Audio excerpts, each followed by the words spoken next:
Assalamualaikum warahmatullahi wabarakatuh. Bagaimana kabarnya anak-anak? Ibu harap kalian semua dalam keadaan sehat. Pada hari ini, kita akan belajar tentang pengertian dan ciri-ciri teks cerpen. Yang pertama adalah pengertian teks cerpen. Tentu kalian pernah membaca sebuah cerpen, mungkin juga sering ya. Nah, dari apa yang telah kalian baca, apakah kalian tahu apa itu teks cerpen? Teks cerpen adalah sebuah karya sastra pendek yang mengisahkan suatu permasalahan yang dialami tokoh. Kemudian selanjutnya adalah ciri-ciri dari teks cerpen. Ciri yang pertama dari teks cerpen adalah ceritanya fiktif. Fiktif artinya tidak nyata. Jadi, cerita yang ada dalam teks cerpen adalah cerita yang tidak nyata atau rekaan. Memang, ada beberapa cerpen yang mengambil dari kisah nyata, tetapi pasti ada tambahan atau pengurangan dari kisah nyata tersebut. Sehingga, dalam teks cerpen, ceritanya bersifat fiktif. Ciri yang kedua dari teks cerpen adalah berfokus pada satu aspek cerita. Cerita yang diangkat menjadi sebuah cerita pendek memiliki satu permasalahan saja. Berbeda dengan novel. Ketika kalian membaca novel, maka di situ akan ada permasalahan, kemudian muncul masalah lagi, dan seterusnya. Kalau pada cerpen, permasalahan hanya satu, yaitu fokus pada satu aspek cerita. Ciri yang ketiga, mengungkapkan masalah yang penting saja. Karena cerpen adalah cerita pendek, maka masalah yang diungkapkan hanyalah yang penting saja. Itulah yang menyebabkan cerita pendek hanya memiliki kurang lebih dari 10.000 kata. Ciri yang keempat, tidak menggambarkan kisah semua tokoh. Biasanya, cerita pendek akan menggambarkan kisah seorang tokoh yang biasanya disebut dengan tokoh utama. Kisah itulah yang akan digambarkan beserta dengan permasalahan yang dialami oleh tokoh utama. Ciri selanjutnya adalah jumlah katanya pendek atau singkat. Seperti yang Ibu sebutkan tadi bahwa jumlah kata pada teks cerita pendek tidak lebih dari 10.000 kata. Itulah yang menyebabkan cerita pada teks cerpen itu menjadi singkat. Nah, kalian sudah belajar tentang ciri-ciri teks cerpen. Sekarang, ada tugas yang harus kalian kerjakan berdasarkan apa yang sudah Ibu jelaskan. Ada dua. Yang pertama, apakah yang dimaksud dengan teks cerpen? Dan yang kedua, sebutkan 3 ciri-ciri teks cerpen. Silakan dikerjakan di lembaran, kemudian dikumpulkan kepada pendamping. Sekian yang dapat Ibu jelaskan. Kurang lebihnya Ibu mohon maaf. Terima kasih. Assalamualaikum warahmatullahi wabarakatuh. Assalamualaikum warahmatullahi wabarakatuh. Hari ini kita akan belajar tentang unsur intrinsik teks cerpen. Tujuan pembelajaran pada hari ini yang pertama, siswa dapat menjelaskan unsur intrinsik teks cerita pendek, dan yang kedua, siswa dapat menentukan unsur intrinsik teks cerpen yang telah dibaca atau disimak. Sebelum kita mengetahui apa saja unsur intrinsik teks cerita pendek, maka kita harus tahu terlebih dahulu pengertian unsur intrinsik teks cerpen. Unsur intrinsik adalah unsur-unsur yang membangun suatu cerita pendek yang berasal dari dalam cerita pendek itu sendiri. Unsur intrinsik teks cerita pendek Yang pertama adalah tema. Tema itu adalah inti dari sebuah cerita pendek. Contoh yang ada dalam cerpen, temanya tentang kasih sayang orang tua, kemudian tentang kedisiplinan, dan lain sebagainya. Tentunya, tema ini disesuaikan dengan isi dari cerita pendek yang telah kalian baca atau kalian simak. Kemudian, unsur yang kedua adalah tokoh. Tokoh itu pelaku cerita.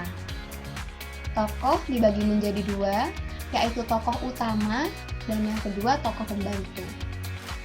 Biasanya, tokoh utama inilah yang membawa jalannya cerita. Tokoh utama yang memiliki permasalahan, kemudian masalah itu diselesaikan menjadi sebuah akhir cerita. Kemudian, yang ketiga adalah watak. Watak ini sifat tokoh. Jadi setiap tokoh, entah itu tokoh utama ataupun tokoh pembantu, pasti memiliki sifat-sifat tertentu. Dan ketika kalian menyatakan sifat ya atau watak, jangan menulis kalau sifat tokoh A misalnya ya baik, kemudian tokoh B jahat. Jangan ditulis seperti itu, karena baik itu banyak macamnya. Jujur itu baik, dermawan itu baik, berbakti kepada orang tua itu juga baik. Tetapi dirinci baiknya tokoh yang A itu baik seperti apa? Apa baik dermawan, jujur. Jadi dirinci. Begitu pula dengan jahat.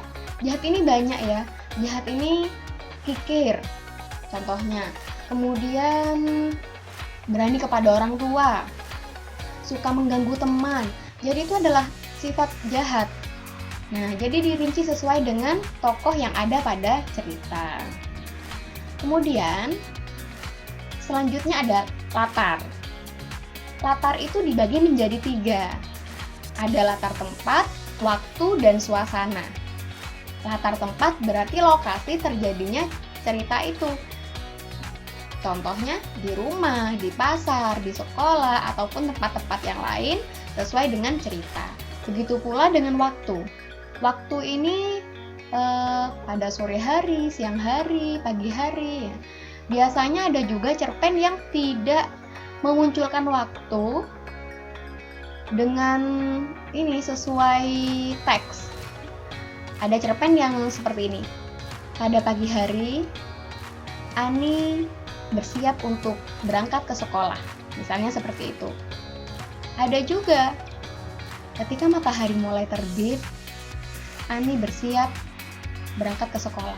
Jadi ketika di situ matahari terbit, waktunya berarti pagi hari. Jadi ada beberapa penulis cerpen yang tidak menunjukkan waktu pada teks cerita pendek, tetapi pembaca harus menyimpulkan sendiri kapan sih terjadinya peristiwa itu. Ada yang seperti itu. Kemudian suasana. Suasana ini contohnya menegangkan, menyenangkan, menyedihkan, ya disesuaikan dengan isi cerita pendek. Kemudian unsur selanjutnya adalah alur. Alur ini urutan jalan cerita. Ketika urutan jalan cerita itu berurutan, ya artinya mulai dari pengenalan tokoh, kemudian mulai muncul masalah, kemudian ada konflik ya, puncak masalah ya, klimaks, dan masalah itu diselesaikan, akhirnya masalahnya selesai, itu berarti alurnya maju. Nah, jika dibalik, berarti alurnya mundur. Nah, biasanya pada cerita pendek itu alurnya maju. Kalau pada novel, nah biasanya itu alurnya campuran, yaitu maju dan mundur. Selanjutnya, ada sudut pandang pengarang. Sudut pandang pengarang ini cara pengarang atau penulis cerpen menceritakan cerita yang ada pada cerpen itu. Ada 2, yaitu sudut pandang pengarang orang pertama dan sudut pandang pengarang orang ketiga. Jadi begini, ketika cerita itu menceritakan tokoh aku atau saya, maka sudut pandang pengarangnya adalah orang pertama. Saya adalah siswa SMP Ibrahimi 3 Sukorjo. hari ini adalah hari yang membuat saya bahagia. Nah, ketika menggunakan saya, atau aku itu adalah sudut pandang orang pertama. Tetapi ketika pengarang itu bercerita tentang orang lain, tadi contohnya, pada pagi hari, Ani bersiap berangkat ke sekolah.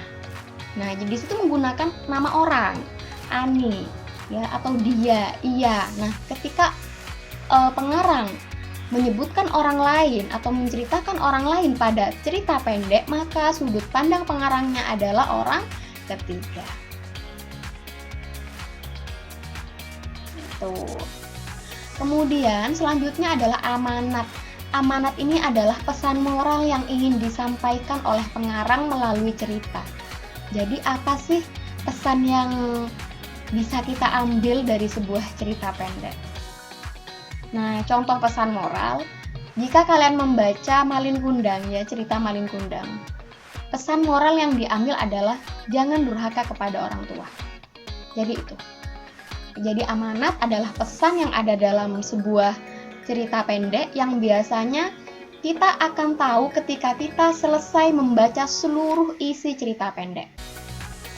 Kalian sudah tahu apa saja unsur intrinsik yang terdapat pada teks cerita pendek, maka selanjutnya jawablah pertanyaan di bawah ini dengan tepat.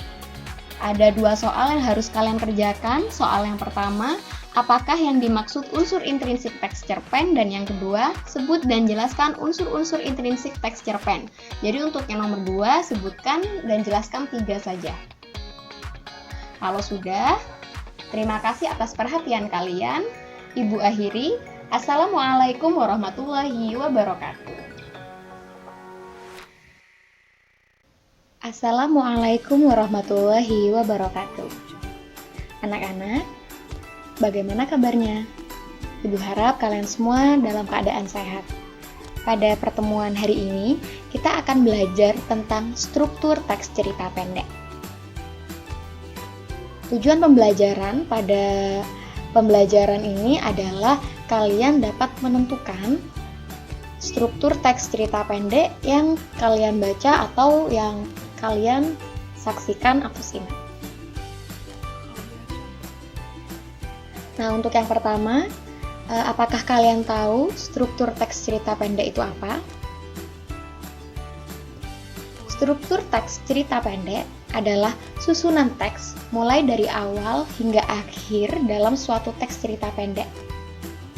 Jadi, setiap cerita pendek itu memiliki susunan. Ya, mulai dari awal, tengah, akhir. Nah, itulah yang disebut dengan struktur. Mungkin kalian sudah pernah tahu struktur teks cerpen pada pelajaran sebelumnya atau di kelas 7 dan 8 karena di sana juga ada teks narasi. Strukturnya itu sama. Ya, dimulai dari orientasi, kemudian rangkaian peristiwa, komplikasi, dan resolusi. Kita akan membahas satu persatu struktur teks cerpen yang telah ditampilkan ini. Mulai dari yang pertama, yaitu orientasi. Nah, apa itu orientasi? Orientasi adalah pengenalan situasi cerita. Apakah kalian masih ingat film pendek tentang Hadirpa yang berjudul Hadirpa yang sebelumnya kalian saksikan pada pertemuan awal ketika kita belajar cerita pendek? Nah, orientasi pada film yang kalian lihat itu adalah ditampilkannya seorang anak bernama Omning dengan kondisi ekonomi yang kurang mampu, sehingga pada saat pembelajaran daring dia tidak memiliki alat komunikasi. Nah, seperti itu. Itu orientasinya. Kemudian, tahap selanjutnya adalah rangkaian peristiwa. Nah, rangkaian peristiwa ini adalah pemaparan peristiwa yang dialami oleh tokoh. Contohnya bagaimana? Kita kembali lagi pada film berjudul Hadirpa. Di sana rangkaian peristiwanya adalah ketika Omning pergi ke rumah guru-guru untuk melaksanakan pembelajaran. Jadi meskipun Oming itu tidak memiliki HP, jadi tidak bisa belajar secara daring, Oming tetap berusaha untuk belajar dengan cara pergi ke rumah guru. Seperti itu adalah rangkaian peristiwa pada film yang telah kalian saksikan. Kemudian, tahap yang selanjutnya adalah komplikasi. Masalah yang dialami tokoh mulai memuncak. Nah, komplikasi ini masalahnya yang dialami oleh tokoh itu semakin rumit. Agar kalian tidak bingung, Ibu akan memberikan contoh. Pada komplikasi, ya, tokoh Oming mendapatkan celaan dari temannya. Ya, dibilang dia beban keluarga oleh si Widya. Nah, selain itu teman-temannya juga tidak bisa membantu karena temannya juga ada yang tidak diizinkan oleh orang tuanya menerima tamu, kemudian ada yang meminjam HP kakaknya sehingga kalau Oming bergabung dengan temannya tidak diizinkan. Itu adalah komplikasi. Jadi puncak masalahnya Oming itu tidak mendapatkan solusi. Nah, gimana saya belajar ketika teman-teman saya tidak mau begitu. Itu adalah komplikasinya. Selanjutnya adalah resolusi. Resolusi ini adalah penyelesaian masalah. Jadi setiap cerita itu ketika ada masalah yang dialami oleh tokoh utama, maka di situ juga akan diselesaikan pada tahap resolusi. Contohnya, resolusi ini pada film Hadir Pak, itu Pak Guru ya melakukan rapat secara daring dengan guru-guru yang lain untuk iuran membelikan HP ya dan diberikan kepada Oming. Itu adalah resolusinya. Nah, selain itu, Widya yang juga memaki Oming, ternyata dia juga memberikan hadiah HP kepada Oming. Nah, di situ adalah resolusinya. Jadi, setiap masalah yang dialami oleh tokoh itu pasti diselesaikan di tahap resolusi. Nah, jadi itu adalah tahap-tahap struktur pada teks cerita pendek. Nah, selanjutnya di sini ada soal pilihan ganda, ada 5 soal, silahkan kalian tulis jawabannya saja di lembaran, kemudian dikumpulkan kepada pendamping. Soal yang pertama, berikut ini yang bukan struktur teks cerpen adalah A. Rangkaian peristiwa, B. Komplikasi, C. Orientasi, D. Imajinasi.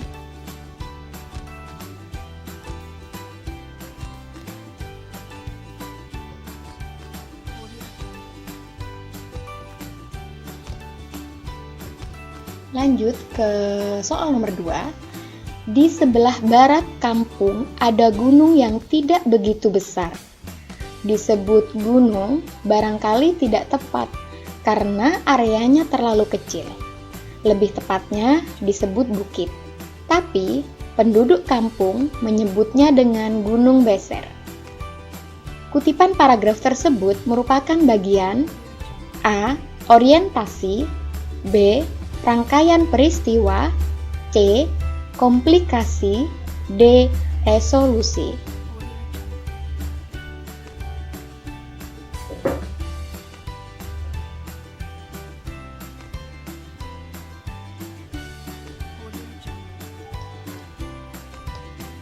Soal nomor 3. Tahap penyelesaian masalah disebut A. Rangkaian peristiwa, B. Komplikasi, C. Orientasi, D. Resolusi.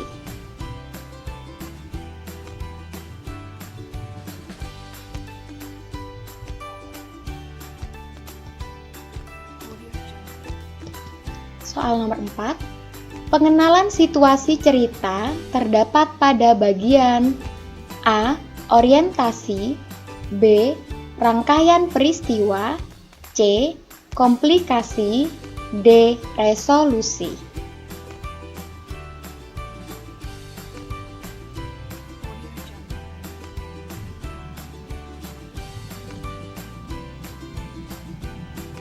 Soal yang terakhir, urutan teks cerpen yang tepat adalah A. Rangkaian peristiwa, orientasi, komplikasi, resolusi. B. Komplikasi, orientasi, resolusi, rangkaian peristiwa. C. Orientasi, komplikasi, rangkaian peristiwa, resolusi. D. Orientasi, rangkaian peristiwa, komplikasi, resolusi.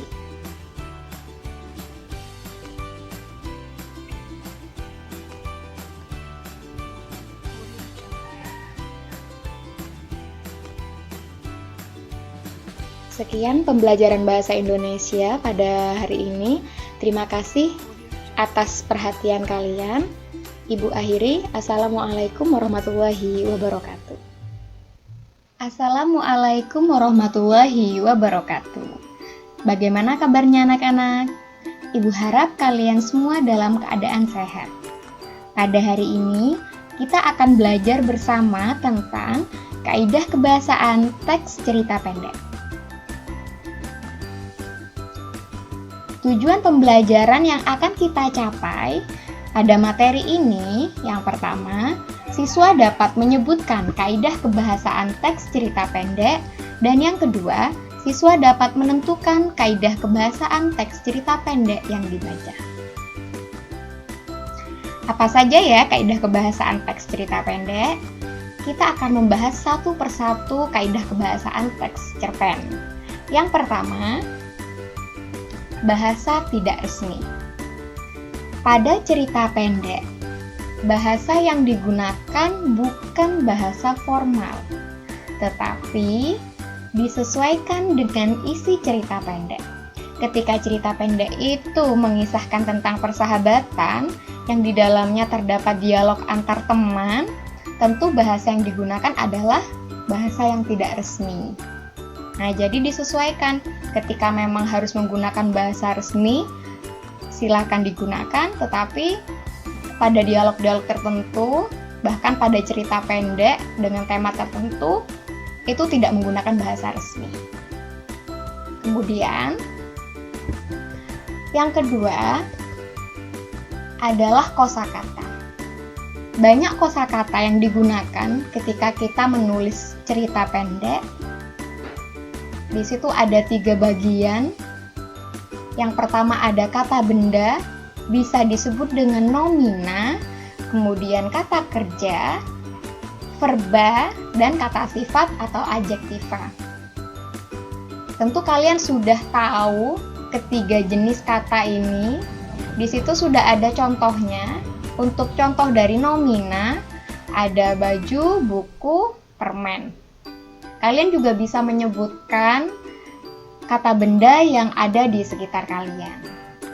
Kemudian untuk contoh kata kerja, ada melihat, membeli, bermain. Kata sifat contohnya cantik, tinggi, kurus. Selain yang telah Ibu contohkan, tentu banyak kosakata yang termasuk dalam kata benda, kata kerja, dan kata sifat. Ibu lanjutkan ke kaidah kebahasaan yang nomor 3, yaitu menggunakan kalimat langsung. Kalimat langsung ini adalah kalimat ya yang biasanya berada di antara tanda petik. Nah, jadi di situ ada dialog, pasti dalam cerpen ada dialog yang biasanya menggunakan kalimat langsung. Akan Ibu berikan contoh cara menulis kalimat langsung. Untuk contoh yang pertama, ayah berkata, aku harus kembali tepat waktu. Untuk contoh yang kedua, aku harus kembali tepat waktu, kata ayah. Apa bedanya antara kalimat nomor 1 dengan kalimat nomor 2? Bedanya adalah keterangannya. Keterangan kalau pada kalimat 1 itu ada di depan, siapa yang berkata ayah? Ayah berkata, jangan lupa diberi tanda koma. Kemudian tanda petik, setelah itu huruf kapital, diakhiri dengan tanda titik, kemudian petik. Untuk yang kedua, penulisannya Ya, diawali dengan huruf kapital, kemudian karena keterangannya ada di akhir, maka sebelum tanda petik 2 itu ada tanda koma. Nah, itu adalah contoh ketika kalimat langsungnya diakhiri dengan tanda titik. Ketika sebuah kalimat tidak diakhiri dengan tanda titik, berarti diakhiri dengan tanda tanya atau tanda seru, penulisannya seperti yang di bawah. Mau kemana kalian hari ini?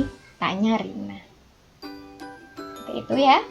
Kemudian jika dibalik keterangannya ada di depan, Rina bertanya, mau kemana kalian hari ini? Nah, ada tanda koma ya sebelum tanda petik. Kemudian setelah tanda petik itu ada huruf kapital. Ini adalah contoh penulisan kalimat langsung. Selanjutnya, majas. Majas ini adalah gaya bahasa. Jadi ketika menulis sebuah cerpen atau membaca sebuah cerpen, untuk memperindah cerpen tersebut, maka digunakan gaya-gaya bahasa. Nah, tentunya disesuaikan. Nah, contoh gaya bahasa gini. Ketika kita menulis cerpen, menggunakan kalimat daun itu bergerak-gerak terkena angin. Berbeda ya ketika kita menulis cerpen, daun itu melambai ketika angin menerpanya. Jadi beda.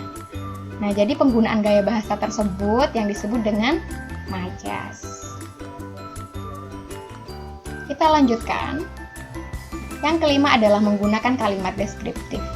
Kalimat deskriptif ini adalah kalimat yang mendeskripsikan seakan-akan pembaca itu merasakan langsung apa yang sudah ditulis oleh penulis cerita pendek itu.